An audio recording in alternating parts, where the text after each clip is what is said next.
తాకట్లో ఉన్న మీ బంగారాన్ని విడిపించి ఆ రోజు ఆన్లైన్ రేటుకి కొంటాం. Sharma gold company.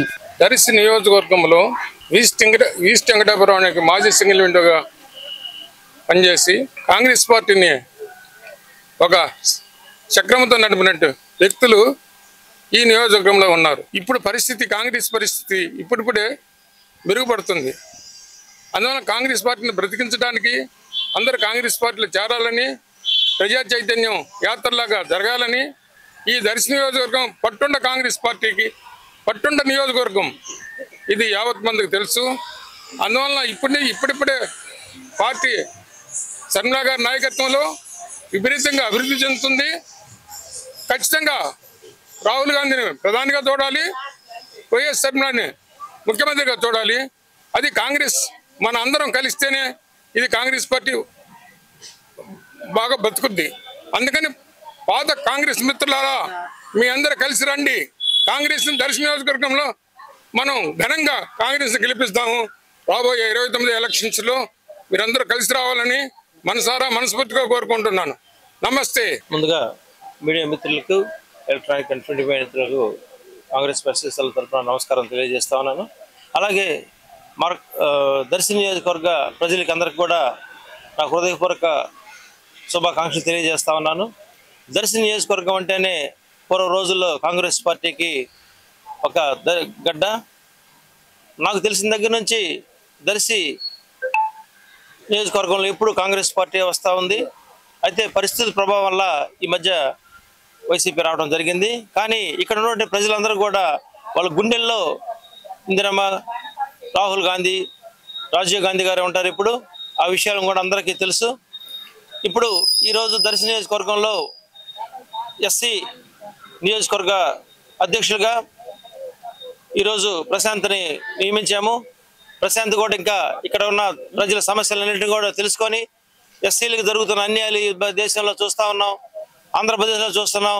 దళితుల మీద దాడులు, దళితుల మీద అత్యాచారాలు, దళితుల్ని చంపి డోర్ డెలివరీ కూడా చేస్తున్నటువంటి పరిస్థితులు ఉన్నాయి.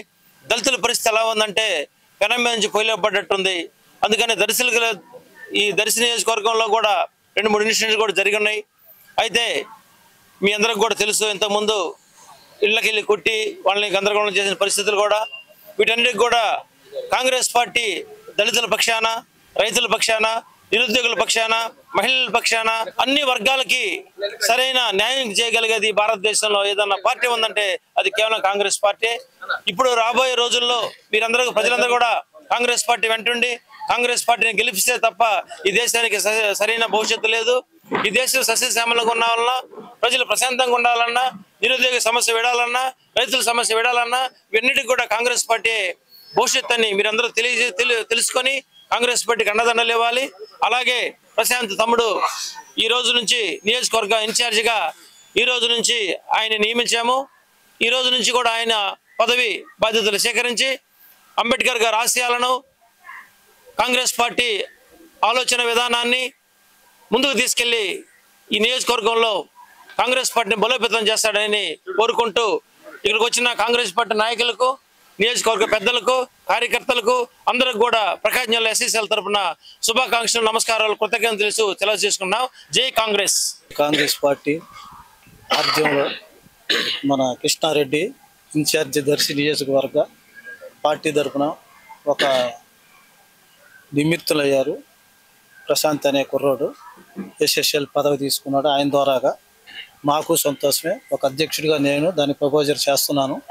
అతను కాంగ్రెస్ పార్టీకి అందరిని ఎత్తుకొని పోయి ఎస్సీకి ఎక్కడ ఇబ్బంది జరిగినా ఏది జరిగినా ఆయన కలిసి పోయి పార్టీ కొరకు ఏదైనా కానీ మంచి పనులు చేయాల్సిందిగా ఆయన నిలబడి అందరితో బాగుండి చేయవలసిందిగా ఇక్కడ ఉన్న పెద్దవాళ్ళకి అందరికీ మా శుభాకాంక్షలు తెలియపరుస్తూ ఇరిగినేని వెంకట నరసయ్య, కనిగిరి నియోజకవర్గం జిల్లా కాంగ్రెస్ పార్టీ ప్రధాన కార్యదర్శిగా చేస్తున్నా. పార్టీ దర్శికి కూడా పరిశీలకునిగా నియమించడం జరిగింది. అదేవిధంగా ఇక్కడికి వచ్చేసినటువంటి దర్శి నియోజకవర్గ ఇన్ఛార్జ్ కైపు కృష్ణారెడ్డి గారికి, జిల్లా పార్టీ ఉపాధ్యక్షులు గోరంట్ల కోటేశ్వరరావు గారికి, ఎస్ఎస్ఎల్ అధ్యక్షులు ప్రసన్నరాజు గారికి, కొత్తగా ఇప్పుడు నియమించబడినటువంటి మన ప్రశాంత్ గారికి శుభాకాంక్షలు తెలియజేస్తూ ఇక్కడ జరుగుతున్నటువంటి పరిస్థితులను మన కృష్ణారెడ్డి గారు అన్ని విషయాలను మీడియా మిత్రులతో పాల్పంచుకోవడం జరిగింది. ఇటువంటి తప్పుడు స్టేట్మెంట్లు, తప్పుడు రాతలు రాసి అన్ని గ్రూపుల్లో పెట్టినట్లయితే పుట్లూరు కొండారెడ్డి గారి లాంటి వ్యక్తులకి పార్టీలో ఎవరైనా కావచ్చు, అది మంచి పద్ధతి కాదు. పార్టీ క్రమశిక్షణ చర్యలకు లోబడి ఉండాల్సిందే, తప్పదు. కాబట్టి అదేవిధంగా కృష్ణారెడ్డి గారు కోరుకున్నట్టుగా ఇక్కడ రాబోయే రోజుల్లో షర్మిళ గారి సారథ్యంలో అభివృద్ధి కార్యక్రమాలు జరుగుతాయి తప్ప ఇక్కడ ఉన్నటువంటి వైసీపీ, టీడీపీ రెండు ప్రభుత్వాలు కూడా చూసాము, ఇచ్చిన హామీలను నిలబెట్టుకోకుండా మడమ తప్పను మాట తిప్పను అని చెప్తూ వచ్చినటువంటి జగన్ గాని, కేంద్రంలో ఉన్నటువంటి మోదీకి భయపడి ఆంధ్ర రాష్ట్ర పరువు ప్రతిష్టలను తీసుకెళ్లి అక్కడ ఢిల్లీలో తాకట్టిన పరిస్థితి మనం చూస్తాం. ప్రస్తుతం ఉన్నటువంటి కూటమి ప్రభుత్వం కూడా సూపర్ 6 అని, పట్టాదారు పాస్ పుస్తకాల్లో జరుగుతున్నటువంటి అవకతవకలను రైతులకు ఇబ్బంది లేకుండా చేస్తామని చెప్పిన హామీలను కూడా గాలికి వదిలేసి మోదీ గారు పెట్టినటువంటి కేంద్ర ప్రభుత్వ పథకమైనటువంటి రీసర్వేని రద్దు చేసేటువంటి దమ్ము లేనటువంటి ఈ రాష్ట్ర ప్రభుత్వం ఈరోజు జనాలను, రైతులను నానా ఇబ్బందుల పాలు చేస్తున్న మాట మీ అందరికీ తెలుసు. ఈరోజు ఎంఆర్ఓ ఆఫీసుల చుట్టూ, కలెక్టర్ ఆఫీసుల చుట్టూ, ఆర్డీఓ ఆఫీసుల చుట్టూ ఒక పట్టాదారు పాస్ పుస్తకంలో ఉన్నటువంటి చిన్న తప్పును, చిన్న పొరపాటును సరిదిద్దుకోవడానికి గ్రామ స్థాయి నుంచి జిల్లా స్థాయి వరకు తిరిగినా కానీ, కాలరేటెడ్ తిరిగినా కానీ కావట్లే. ఆ రీసర్వేని రద్దు చేసి మళ్ళీ మొదటి నుంచి పునఃప్రారంభించాలని ఈ రాష్ట్ర ప్రభుత్వానికి కాంగ్రెస్ పార్టీ తరఫున నేను సలహా సూచనలు ఇస్తున్నాను. ఈరోజు మన కాంగ్రెస్ పార్టీ స్థాపించిన కాడి నుంచి కాంగ్రెస్ పార్టీ బలమైన పార్టీని, అది అందరికీ తెలుసు. ఆ పార్టీని మళ్ళీ గౌరవించి నేను వైఎస్ఆర్ పార్టీ మండల కన్వీనర్గా కనిగిరి నియోజకవర్గంలో ఇచ్చంపాడు మండలంలో ఉన్నటువంటి వాడిని. ఆ పార్టీని విడనాడి కాంగ్రెస్ పార్టీ ఎప్పటికైనా పునాది గట్టి పార్టీ కేంద్ర లెవెల్లో అని చెప్పేసి ఆ ఉద్దేశంతో నేను మళ్ళీ కాంగ్రెస్ పార్టీకి సేవ చేయాలని ఈ దర్శి నియోజకవర్గంలో నేను ఇక్కడికి వచ్చున్నాను. కానీ అక్కడున్న నేను కాంగ్రెస్ పార్టీకి పూర్తిగా నేను పనిచేయడానికి, కాంగ్రెస్ను ముందుకు తీసుకెళ్ళడానికి అందరి సహాయంతో నేను ఈ నాయకులతో నేను కలిసి వాళ్ళతో తిరిగి పార్టీని న్యాయం చేస్తాను. ఈ ప్రసన్న కుమార్ ఎస్సీసీఎల్ అధ్యక్షుడిగా నియమించినందుకు నేను కృతజ్ఞతలు. ఈ ఎస్సీసీఎల్ అందరికీ కూడా నువ్వు కలుపుకొని న్యాయం చేసి పార్టీ నడిపించే బాధ్యత నీకు అప్పగిస్తుంది కాబట్టి ప్రతి ఒక్కరితో అండగా అందరికీ ఉండి నువ్వు నడిపించి కోరుతూ నేను సెలవు తీసుకుంటున్నాను. ఎస్సీసీఎల్ దర్శి నియోజకవర్గ అధ్యక్షులు ఈరోజు నియమితులైన బట్టి ప్రశాంత్ గారికి ఆల్ ది బెస్ట్ అండి. ఈ నియోజకవర్గంలో మాలా అయితేమి, మాదిగ అయితేమి దగ్గరగా 60,000 ఓట్లు ఉన్నాయి. ఈ 60,000 ఓట్లని మీరు ఏ విధంగా మళ్ళీ మన కాంగ్రెస్ పార్టీకి తీసుకొస్తారు అనేది ఈ రోజు నుంచి ఈ బాధ్యత మీ మీద పెట్టున్నాం. మీరు ఏ రోజు ఏ ఇంటికి వెళ్ళి మనం మాట్లాడదామన్నా మేము రెడీగా ఉంటాం. అది అని చెప్పి మీకు తెలియజేస్తూ ఈ రోజు నుంచి మీరు ఈ పద్ధతిని, మీరు ఏదైతే ఈ పదవిని మీరు జాగ్రత్తగా ఉపయోగించుకుంటారని తెలియజేస్తూ, అట్లాగే దర్శి నియోజకవర్గంలో సంవత్సరం అయిపోయింది కూటమి ప్రభుత్వం వచ్చి, అభివృద్ధి కుంటుపడింది.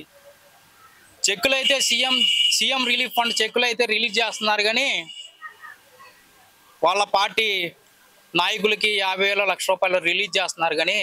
కానీ చెప్పిన హామీలు ఏమైపోయినాయి? దొనకొండలో ఎయిర్పోర్ట్ అన్నారు, ఎయిర్పోర్ట్ ఏమైపోయింది? దొనకొండలో ఇండస్ట్రీస్ అన్నారు, ఇండస్ట్రీలు ఏమైపోయినాయి? అట్లాగే మొగల్గొండ రిజర్వాయర్ అన్నారు, అదేమైపోయింది? అట్లాగే ఇంటర్నేషనల్ డ్రైవింగ్ స్కూల్ అన్నారు, మరి అది ఎక్కడికి వెళ్ళిపోయినాయి? మీరు చేసిన వాగ్దానాలు ఏమైపోయినాయి అని ఇక్కడ ఉన్నటువంటి కూటమి అభ్యర్థి లక్ష్మి గారిని నేను అడుగుతున్నాను. మేడం, మీరు ఇక్కడ 2-3 సభల్లో కానీ మీరు మాట్లాడారు, నేను ఇక్కడ ఇల్లు కట్టుకోవడానికి సిద్ధంగా ఉన్నాను, ఈ దర్శి నియోజకవర్గాన్ని నేను ఇడిచిపెట్టి వెళ్ళదలుచుకోలేదు అని మీరు చెప్పడం జరిగింది. నేను ఈరోజు మీకు రిక్వెస్ట్ చేస్తున్నా, ఈ దర్శి నియోజకవర్గంలో ఒక తుమ్ము వచ్చినా, దగ్గు వచ్చినా ఇటు ఒంగోలు లేకుంటే వినుకొండ లేకుంటే నర్సాపేట వెళ్ళాల్సి వస్తుంది. మీరు కట్టాల్సింది ఇల్లు కాదు, ఒక హాస్పిటల్ కట్టండి. ఈ దర్శి నియోజకవర్గంలో హాస్పిటల్ లేదు, 100 పడగల హాస్పిటల్ ఒకటి కట్టండి. ఇబ్బందులు పడుతున్నారు. అట్లాగే నిరుద్యోగ సమస్య ఎక్కువైపోయింది. నేను రీసెంట్గా ఓ పని మీద అనంతపురం వెళ్తే అక్కడ ఈ దర్శి మండలం ఒక అతను నాకు చాలా బాధ అనిపించింది. అతని పేరు శ్రీనివాస్ అంట. అతను డిగ్రీ బీసీఏ చదువుకొని ఏదైతే బెంగళూరు ఉందో బెంగళూరులో అడుక్కుంటున్నాడు. నాకు అతను చెప్తుంటే బాధ అనిపించింది. నియోజకవర్గంలో మనకి ఇన్ని రిసోర్స్ ఉన్నాయి, 30,000 ల్యాండ్లు ఉన్నాయి, ప్రభుత్వ భూములు. మరి ఏం చేసుకుంటారు ఆ ప్రభుత్వ భూముల్ని? మీరు ఎందుకు ఉపయోగించట్లా? అక్కడెక్కడో కరేళ్ళు 2-3 పంటలు పండే పొలాలకి మీరు ఇండోసోల్ అనే ఒక సోలార్ కంపెనీకి ఇస్తున్నారు. దానివల్ల అక్కడ రైతులు నష్టపోతున్నారు. ఆ కంపెనీ కానీ అక్కడ ఒక సోలార్ కంపెనీ పెట్టాలి అంటే వేడి ప్రాంతం ఉండాలి, మెట్ట ప్రాంతం ఉండాలి. అది దర్శి నియోజకవర్గంలో బ్రహ్మాండంగా ఉంది కదా, దొనకొండలో ఉంది కదా, 30,000 ఎకరాలు ఉన్నాయి. ఆ ఇండోసోల్ వాళ్ళతోనో లేకుంటే నారా లోకేష్ గారితోనో లేకుంటే చంద్రబాబు నాయుడు గారితోనో మీరు మాట్లాడి ఆ ఇండస్ట్రీని మన దర్శి నియోజకవర్గానికి తీసుకురండి. ఇక్కడ ఉపాధి లేక అల్లాడిపోతున్నారు. మీకు ఒక బెంగళూరు వెళ్ళినా, చెన్నై వెళ్ళినా, హైదరాబాద్ వెళ్ళినా, విశాఖపట్నం వెళ్ళినా అక్కడ బాగా చదువుకున్న వాళ్ళు మన నియోజకవర్గం నుంచి చదువుకున్న వాళ్ళు కానీ అక్కడ బేల్దారి పనులు చేసుకుంటున్నారు. ఎంత బాధాకరం చెప్పడానికి. దీన్ని అడిగే నాదులు లేరు. సరే వైసీపీ అన్న దీన్ని పట్టించుకొని ఏమన్నా మాట్లాడుతుందా అంటే ఏ కాడికి వాళ్ళ స్వార్థ రాజకీయాలు చూసుకోవడం తప్పితే నియోజకవర్గానికి ఏం చేసింది లేదు. అలాగే సుమారు 20 సంవత్సరాల నుంచి ఈ నియోజకవర్గంలో ఉన్నారు శివప్రసాద్ రెడ్డి గారు వాళ్ళ ఫ్యామిలీ. మరి ఏం చేశారు నియోజకవర్గానికి? ఒక శిలాఫలకమైన వేయగలిగారా? ఒక 100 మందికి ఉపాధి కలిగించే ఏదన్నా ఒక ఇండస్ట్రీ తీసుకురాగలిగారా? పక్కనున్న మార్కాపురం ఎంత డెవలప్ అయింది? ఆ పక్కనున్న ఒంగోలు ఎంత డెవలప్ అయింది? ఈ పక్కనున్న అద్దెంకి ఎంత డెవలప్ అయింది? ఇటు పక్కన నర్సాపేట వినుకొండ ఎంత డెవలప్ అయింది? మరి దర్శి మాత్రమే ఎందుకు అభివృద్ధిలో కుంటుపడిపోయింది అంటే ఇక్కడ స్వార్థ రాజకీయాలు ఎక్కువైపోయినాయి. ఏ కాడికి వాళ్ళ రాజకీయాలు ఎలక్షన్ టయానికి వచ్చి డబ్బులు పంచుదాం, రాజకీయాలు చేద్దాం, ఈ తప్పితే ఇక్కడ ఒక ఇండస్ట్రీ తీసుకొద్దాం, ఒక పరిశ్రమ తీసుకొద్దాం, ఒక 1000 మందికో ఒక 10,000 మందికి ఉపాధి కలిగిద్దాం అనే ఆలోచన అయితే ఎవరికీ లేదు. అది కనపట్టలేదు. కానీ ఈ సందర్భంగా ఇంకో విషయం కానీ చెప్పాలనుకుంటున్నా మీడియా మిత్రుల ద్వారా. రీసెంట్గానే మా పార్టీ నుంచి పుట్లూరు కొండారెడ్డి అనే అతను మొన్న 2024లో ఇక్కడ పోటీ చేయడం జరిగింది. అతను రాజీనామా చేశాడు. రాజీనామా కానీ ఎందుకు చేశాడు? వైఎస్ షర్మిలారెడ్డి గారి వాళ్ళ స్టేటస్ ఏంది? అసలు ఆమె గురించి ఈ నియోజకవర్గంలో నేనున్నా, ఎంతో డబ్బులు ఖర్చు పెట్టుకున్నా, కానీ 2024లో నాకు టికెట్ రాలేదు. ఆ రోజు షర్మిలమ్మ ఒకటే మాట చెప్పారు, కృష్ణారెడ్డి ఈసారి సీనియర్లు గౌరవిద్దాం అన్న. నేను ఓకే అన్నాను, నేను ఒప్పుకున్నాను, ఇచ్చాను. మరి ఏం చేశారు? ఆ రోజు టికెట్ తీసుకొని పోటీ చేసిన తర్వాత నుంచి మేడం మీద అసభ్యకరమైన కామెంట్లు సోషల్ మీడియాలో పెడుతున్నాడు. అవి మీ దృష్టికి తీసుకొస్తున్నాను.